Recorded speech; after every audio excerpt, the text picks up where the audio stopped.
Alright, greetings everyone. It is your main man, the mythic Leon Blight here with another video bringing you a discard again.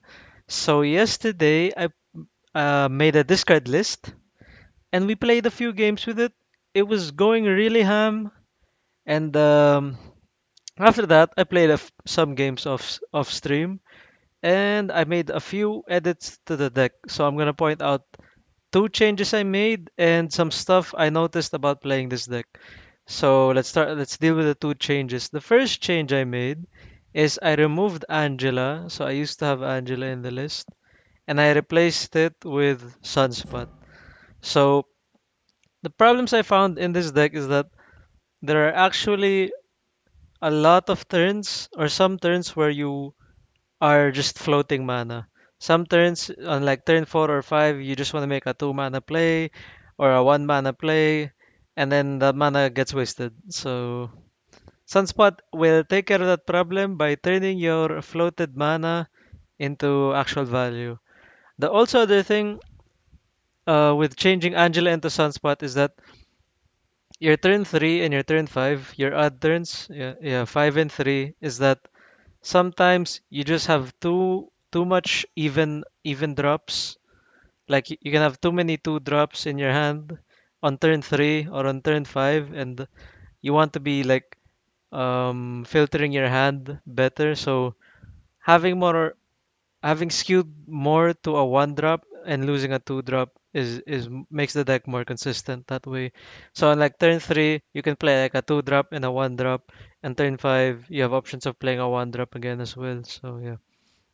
On turn 5 especially, sometimes you have the option of playing a Sword Master and a 1 drop, so that's good.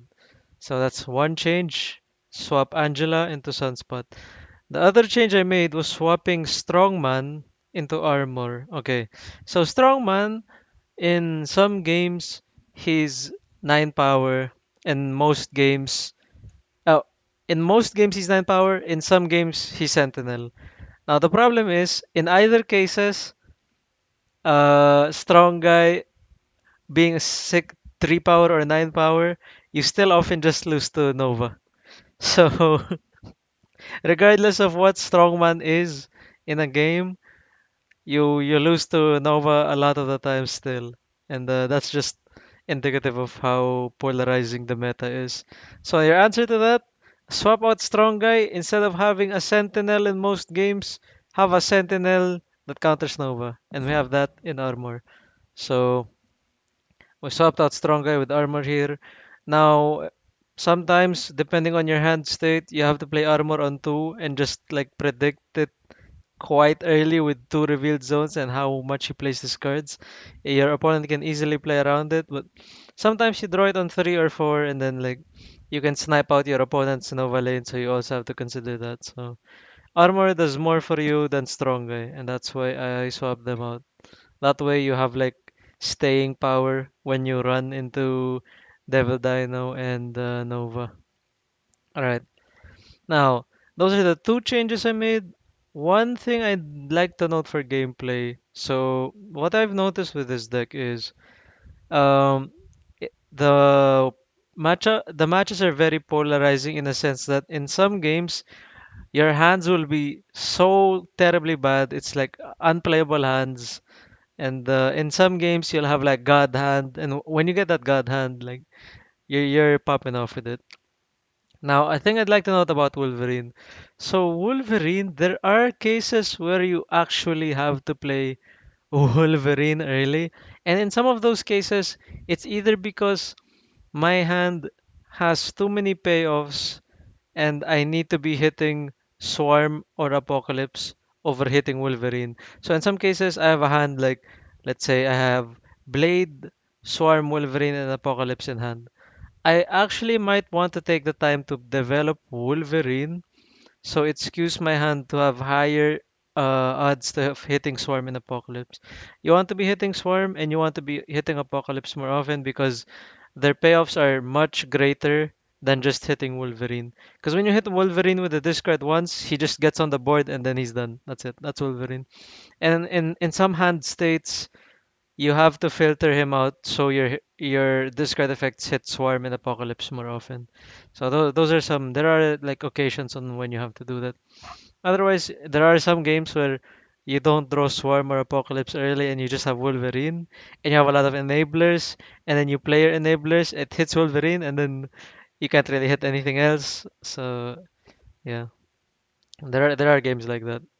Other than that, the deck has been performing quite competitively well. If you run into Dinova, you're just gonna have to like cry a bit, and then maybe if you can outplay them, that's popping off. All right, so that's it. Those are the changes and some gameplay notes that I have made. All right, so let's pop in, head into some games, and let's go ham. Oh, before we go ham, actually, nice. It just slid on over. We have a featured location for today. We have Lemuria. And Lemuria reads, sorry, let's get back there. Okay, Lemuria reads that no cards are revealed this turn. So, how it works is, if on turn 1 it flips and Lemuria effect takes place, if you play like a 1 drop, it will reveal on the turn after. It won't flip on the turn it's played, which is really good if we're gonna play a discard deck. So a way this adapts your gameplay is, let's say Lemuria flips on turn two. It's safe to play something like Blade on turn two. If on turn three you know that you can empty out your proactive plays or your other enablers on turn three. So it's easier to explain when we're actually in the games doing it. But yeah, Lemuria can help you in easily playing your discard enablers more. It gives you more leeway because it gives you a second turn to empty to dump your hand before your discard enablers flip and hit your hand. So yeah. All right. Anyway, let's get in. Don't worry, I'm queuing with the discard deck properly this time.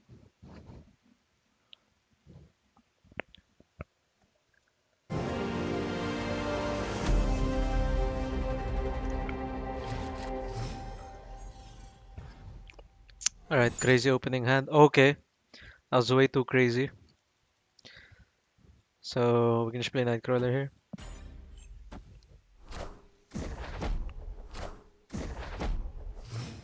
Next turn, Okoye. Always play Okoye on curve. Let's play into Mojo World. Turn 3, we can play Armor and Sunspot. Opponent's playing move.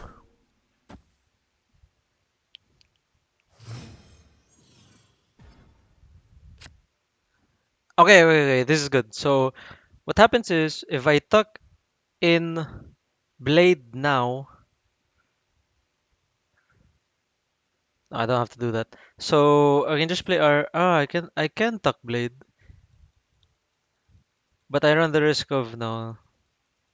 Okay, we just play Armor Sunspot, actually. So, he moved Nightcrawler here, Cloak is here. If ever, we can Armor here, just in case my opponent plays Nova in a move deck. And we can just play Sunspot here in Mojo World. Yeah. So the cards don't flip? Okay. Now we're just going to have to pray. Okay, let's think about this for a second.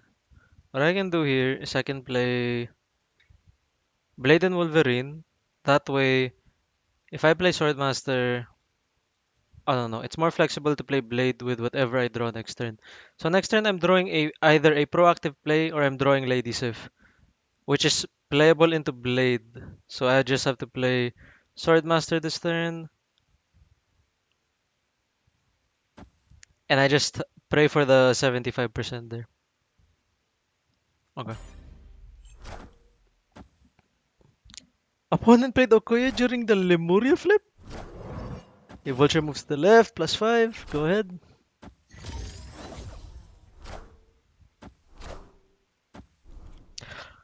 25%.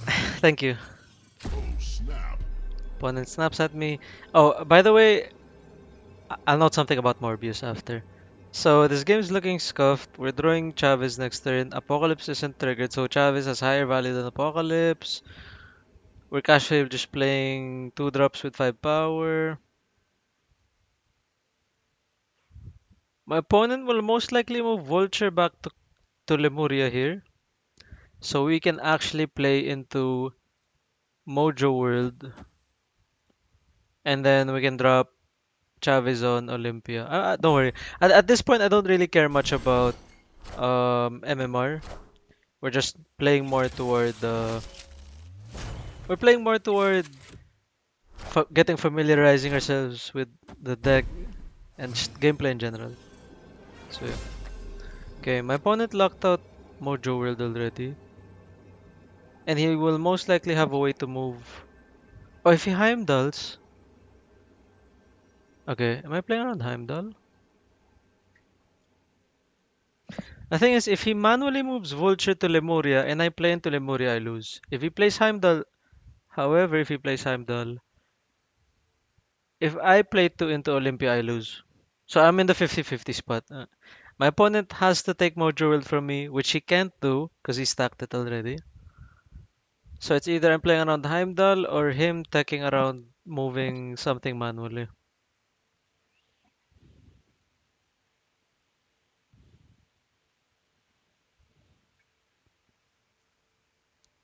Okay, there's not much. Okay, let's say he moves to the left here. How does Craven work? Okay, it gets one power. So if he moves 4-2-2 to the left, oh no, 8. If he plays Heimdall here, 8, 8, 16. Screw it, man. Let's hope he plays into. I should have played into Lemuria. Oh, fine. That's fair.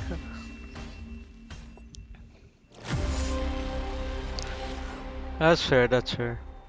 What was I fearing? I was fearing Doctor Strange manual move to Lemuria or a Heimdall. I guess it was actually easier. That was a misplan on my part. I should have played into Lemuria. For one thing, it's because the gap there between power is smaller, so it's easier for me to swing. And the second thing is the odds of me playing something into Lemuria is narrower than the place he could make of swinging into Olympia. So yeah. Okay, okay. That game's on me. That game's on me. Otherwise, there are games there that I will have to boil down to like losing percent odds of this card. And I lost a very huge 25% there.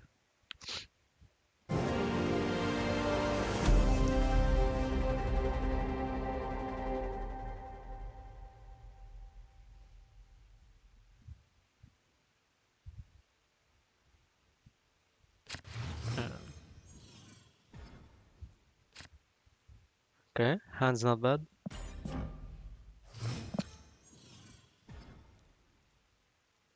Okay, Lemuria. Oh, that's not good. That means Okoye has to flip. Okoye has to flip on turn 3. That's terrible.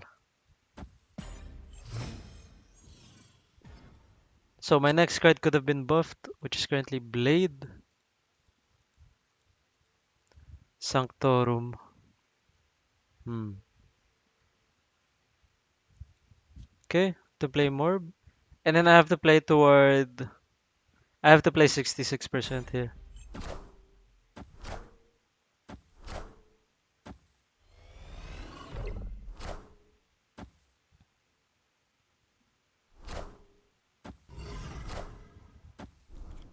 Okay, not bad.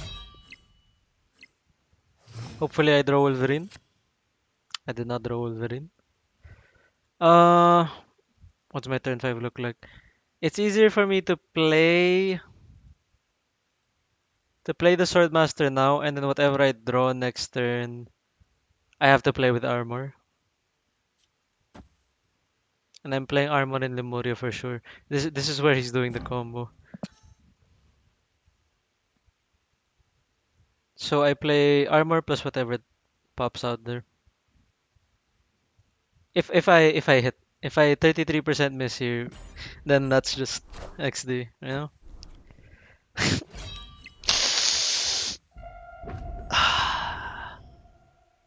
You love to see it. Oh, he's not interested in doing the combo anymore, it seems. So this just has to casually be a Nightcrawler Swarm here. Oh, sorry, I can play Nightcrawler into here, so he feels threatened about Lemuria. And he knows I'm just dropping Apocalypse on whatever.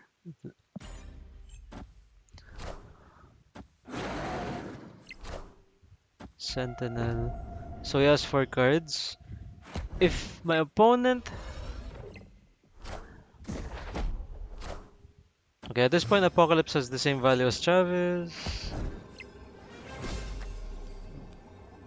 Okay, if my opponent plays the single Moon Girl, Collector goes from down to 4 plus 3 2 4 6. So this is plus 9. Wakanda will become, sorry, plus 9. Wakanda becomes 20. Minus 4, 5 plus 12. I can't even play into it. And then on this side, Dino goes from being 10 to 14. So that's a plus 4. This goes up to 27. And I can just go up to 25. So if he has Moon Girl, I lose. If I play Apocalypse here, I also lose. Okay. No scenario there. There is no scenario where I win there. So another thing about this card, actually I've had like these weird blade sword master hands in the first 2 games there, huh? So it happens. I lost the 25 and then I lost the 33. We are unlucky today.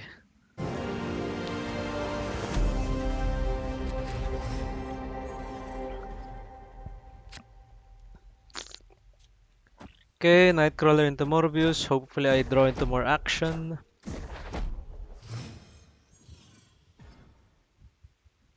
Ooh, Sinister London is super interesting.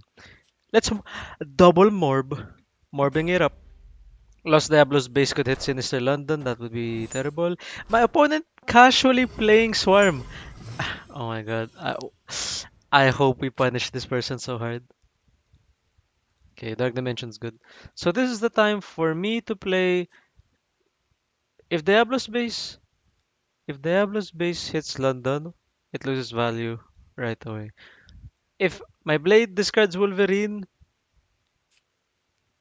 so I'm playing Sunspot for sure. And I'm playing Blade. Okay, what happens here is Sunspot will copy, and then Blade will copy. So when Blade copies, it will 50-50. If it hits Wolverine, hopefully Wolverine doesn't land on London.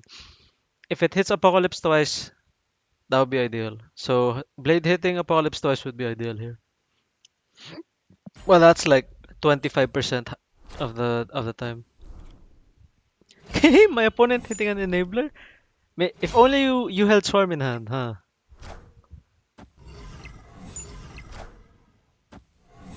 Oh, yeah, this is gonna be a crazy soft mirror match. Won the first 50%. We're doing another flip. Okay, don't hit London. Okay, thank you, game, thank you. Okay, okay, Sinister London's out, so that's fine. Now Sunspot. These are the scenarios where you only get to play Lady Sif. You flow 2 mana. The 2 mana doesn't go anywhere. Now it will. You don't want to play into Dark Dimension. Why? Because Lady Sif won't flip. If it doesn't flip, it doesn't hit Apocalypse, which is up until the game ends. So we might have to move Nightcrawler to Dimension there. So we might outscale our opponent here. See, our opponent just passed there. Floated for mana, it went to nowhere. Oh, this is the god. This is this is the god hand. This is the god hand.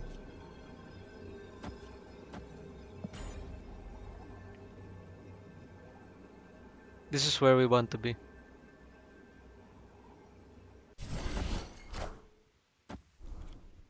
Hopefully, whatever he drops on Diablos isn't enough to swing it.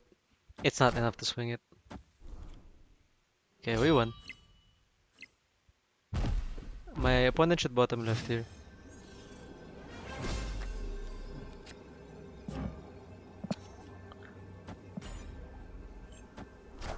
Okay. My opponent wanting to lose MMR as well, it seems. Okay, that was a good game. That was a good game. Had a good hand there.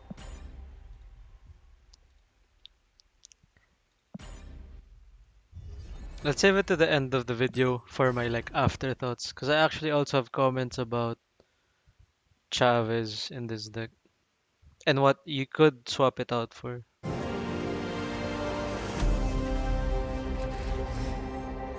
Alright, opening hand looking like a real banger. Clintar. Clintar is where you want to drop Apocalypse or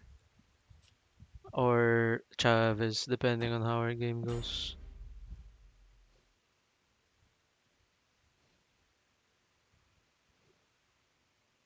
So the ideal scenario would be my turn to draw would be a proactive 2 drop, which I have a lot of. Okay, that's terrible. Okay. So because of Lemuria, I can actually tuck blade now and not get punished for it. But on turn 3, I don't get to play Swordmaster anyway. So this is fun. Okay. So we're doing a blade 66%.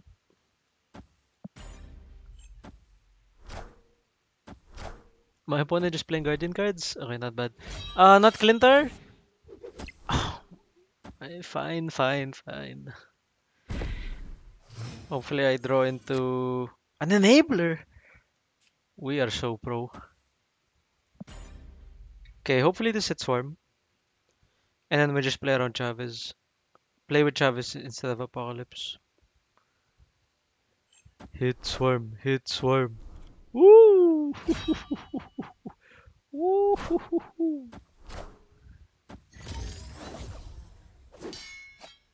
Armor, sure. Okay, we're just drawing Chavez, so I don't have to do anything crazy. I can't play Chavez in Big House, so I'm most likely playing Chavez in Clintar, which means I can just casually place Nightcrawler here. And do I think I'm winning this match? Most definitely. You bet I am. So the difference of putting... Is there any difference to putting Nightcrawler in Lemuria or Big House here? Uh, Slightly. If I can bait my opponent into thinking I locked Lemuria. So opponent drops Iron Man Center, which means to tell me that I do not want to play into that, and I won't. So now I'm just going to play Chavez here and play my Swarms on the big house. And my opponent will most likely play into Lemuria again to benefit because I'm still winning there. He still My opponent still has to play something there to swing it from us. So I think the dub's secured. And in big house he can only play like soft drop. So most likely with his hand of 4, he's playing 3 2 drops or anything of that variation. He wants to play 2 cards at big house, okay, and then 1 drop at Lemuria. So yeah, hopefully that shouldn't be enough for them. Okay, we're good.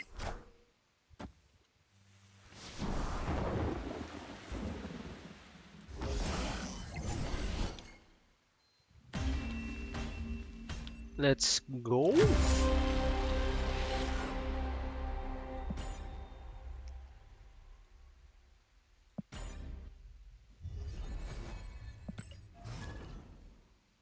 In the big house, you'll never get away.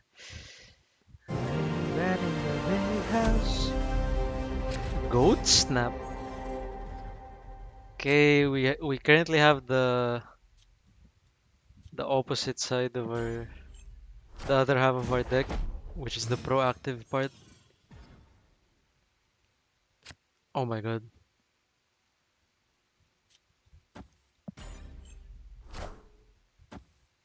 So my opponent can't play in the center. My opponent also can't play Nova on left, which means I have to play armor on right.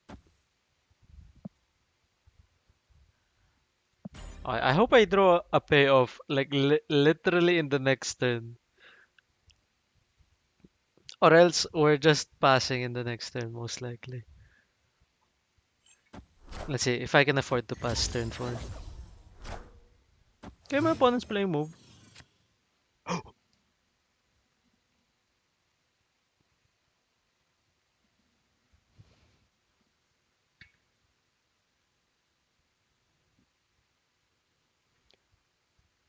If I place Lady Sif and Blade, I'm sure to hit Swarm. If I play Swordmaster, I lose one of my enablers, or I hit Swarm. I think Swordmaster is the correct here. Because if Swordmaster hits any of Blade or Sif, on turn 5 I can still play Blade or Sif plus whatever I draw. Unless it's Apocalypse. So yeah. Swordmaster is the correct play here. And it's okay to hit either Blade or Sif. It's playing to Hellfire Club.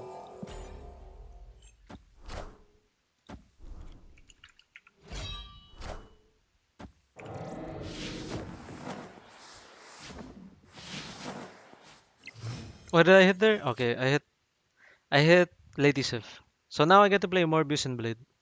And on the last turn we play Chavez and both of my Swarm. So my opponent will most likely play Heimdall into Sanctorum. So we can like move Crawler out of it if those are their intentions. Oh no. I only get to play one of the two. If I move Nightcrawler, I only get to play one of the two swarms, so Nightcrawler just has to sit there.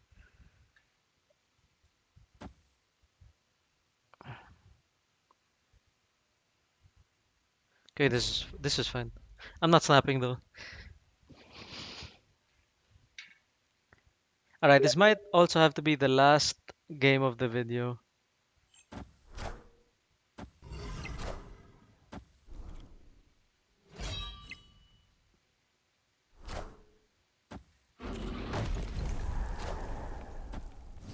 Okay, my opponent played Iron Fist. Okay, let's do it. Let's math this out. So if my opponent plays Heimdall, he can only play Heimdall in Danger Room. If they do that, it means all of their cards on Danger Room move to Sanctorum, and Danger Room has nothing. If they play Heimdall into Ruins, Ruins will go up to 11.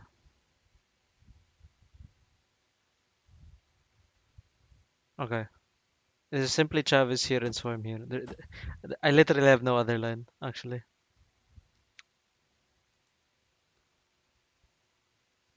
There's no way they're not just playing Heimdall, right? What else can a move deck do? Unlike turn 6. You can't really play multiple man now. Snap? Oh, for content we will.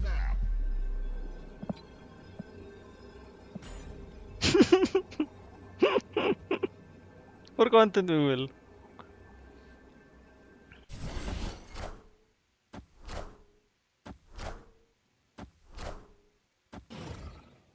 Alright, they have Iron Fist. Danger Room plus 8 is 23. Nice try. Nice try, opponent. Let's go! That was a huge game to end on. So, that was a very poggers game. I felt like we played some good games today. I might do some more recordings later. Otherwise, you know, just a good solid 30-minute video for us. Now, the thing I want to note about America Chavez in this deck is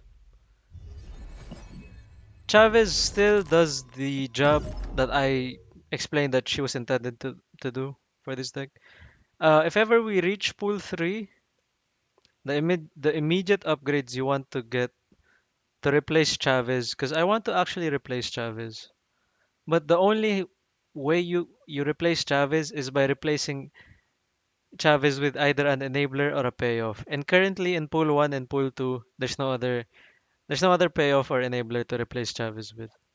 Otherwise, replacing Chavez with something with the discard package will make it more consistent. Because I noticed that in games, you just hold your hand, right? You're holding your hand. On turn 6, it it's actually not that bad to draw an enabler or a payoff because on turn 6 you have the option to just combo off and then still goes well on like turn 6, but with how little amounts of enablers and payoffs we have to be doing combos on turn 5, and turn 6 has to be somewhat of a play. I play Apocalypse. If my Apocalypse is weaker than Chavez, then I play Chavez. If I was able to somehow proc my Swarm, I can also play two Swarms or three, depending. So yeah. Um, if ever you're ahead of me, like if you ever you're in pool 3 already, you're somewhere like above 450. Pool 3 is way too large, so hitting cards you want in pool 3 is going to be very difficult. But if ever direct upgrades I see for this deck is Hellcow as an enabler, Dracula who works double duty, and yeah, those two, Dracula and Hellcow. I think Gambit's also like utility there for as an enabler, so he's an enabler and utility. So yeah, those are some immediate upgrades I saw in pool 3 if you're already there. Otherwise, this card package, if ever post patch, I've run into some games. I run into like Dino Nova games, and sometimes they win against me by just a few points. So like if ever they nerf Nova or if ever they nerf Dino, and if they show some love to this card, they buff it as well. Like those number shifts, I see us playing my discard list post patch. So it's a competitor. Otherwise, you're still slightly behind Dinova in the current state. So yeah, that's all we have for today. I'll see y'all, dummy thick homies, in the next one. Take care. Peace.